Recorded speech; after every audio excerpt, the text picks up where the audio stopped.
Okay, so let's set the scene. Picture a dark night. It's August 8th, 1963. A Royal Mail train is making its way from Glasgow to London, just a routine trip through the English countryside. On board, you've got 72 postal workers just sorting mail like they do every night. But, this night, this one was going to be different. It was about to become the backdrop for one of the most famous crimes in British history. Right, this is the big question, isn't it? It sounds like something straight out of a Hollywood movie. I mean, think about it. 15 guys, a moving train, a staggering amount of money, and not a single bullet was fired. How in the world did they pull that off? Well, that's exactly what we're going to break down. So, first thing you need to know, this was absolutely not some random smash and grab. Oh no, this was a super detailed operation, all thought up by a guy named Bruce Reynolds. He and his crew spent months, and I mean months, gathering intel, putting the team together, and turning what sounded like a crazy idea into a real, step-by-step plan. Now, the key to the whole thing was that they wasn't just hitting any old train car. They were going after one very specific target, the HVP coach, the high-value packages coach. You got to think of this thing as a bank vault on wheels. It was literally a treasure chest, and that was the bullseye for the entire operation. And here's where it gets really juicy. How did they know so much? Well, they had an inside man, an anonymous source known only as the Ulsterman, and he gave them two massive, game-changing tips. First, the usual HVP coach, the one with all the alarms, was out for repairs. The replacement was an old backup car with basically zero security.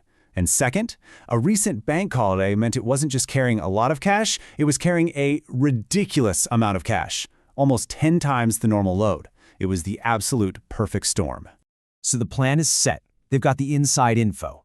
The perfect night arrives, and the whole team gets into position. All those months of planning are about to be put to the test. Let's walk through how it all went down, minute by minute. The whole plan was actually pretty clever in its simplicity. At 3 in the morning, they tampered with the signals. And get this, all they did was cover the green light with a glove and hook up a battery to power the red light. The driver, Jack Mills, he sees the red light and does exactly what he's supposed to do. He stops the train. And the second he does, boom, the trap is sprung. The gang swarms the train, cuts the phone lines, and just like that, they're in complete control. But even the most perfect plans hit a snag, right? The gang had brought their own getaway driver, a retired train guy, to move the engine to their ambush spot. Small problem, the engine was too new for him. He looked at the controls and had absolutely no idea what to do. So, in a moment of pure panic, they had to go get the original driver, Jack Mills, who they'd already tied up, and force him to drive his own train to the spot where he was being robbed. You can't make this stuff up. Once they got to the bridge, it was all hands on deck. They stormed the HVP coach, took care of the 5 staff members inside, and formed a human chain. For about 15 frantic minutes, they were just chucking mailbags full of cash out of the train. They were in such a rush, they actually left 8 bags behind. And the total loot? It weighed an incredible 2.5 tons. Just to put that number into perspective for you, 2.6 million pounds in 1963 is the same as about 67 million pounds today. That's almost 800 crore rupees. Let that sink in. This wasn't just some robbery. This was one of the biggest cash heists in history. The scale of it is just mind-boggling. So they have the money, they've made a clean getaway. It really seems like they pulled off the perfect crime. But as they were hiding out and celebrating, they had no idea that they had already made one single tiny mistake, a mistake that was about to bring the whole thing crashing down around them. This was it. This was the big one. As the gang was leaving, one of them turned to the train crew and said, "Don't move for 30 minutes. It was meant to be a threat, right, to buy them some extra time, but what it actually did was give the police the single biggest clue they could have asked for. They now knew the robbers thought they were about a 30-minute drive away from their hideout. So what do the police do with that 30-minute clue? Well, they get out a map and draw a circle, a search radius of about 50 kilometers around the crime scene. And they start checking every single farm, barn, and abandoned building inside that circle. And that search eventually led them to the gang's hideout, and to probably the most unexpected piece of evidence ever.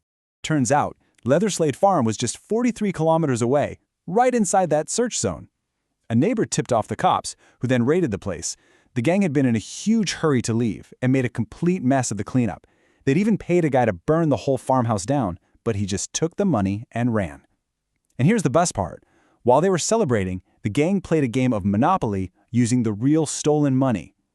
They tried to wipe their fingerprints off everything, but they missed some on the game board and the little game pieces. The police found those prints, matched them to their criminal records, and that was it. The game was over. With the fingerprint evidence, it was like a line of dominoes. The arrests started coming in fast, and the whole saga of the Great Train Robbery moved from a crime story into a massive courtroom drama. Pretty quickly, the police rounded up almost the entire gang. 14 of the 16 known members were caught, put on trial, and found guilty. The judge was not messing around. He called it a sordid crime of violence and gave them sentences of up to 30 years in prison, which was an incredibly harsh punishment for a robbery where no one was shot. But here's the thing. 2 key people just vanished. The replacement train driver, the guy who couldn't figure out the new engine, was never identified. And more importantly, the Ulsterman, the insider who fed them all that critical info about the coach and the cash, he was never caught either. Who he was remains one of the greatest unsolved mysteries of the 20th century. And while the robbers became these sort of infamous folk heroes, it's really important to remember the human cost here. The train driver Jack Mills was hit over the head with an iron bar during the robbery. He never fully recovered.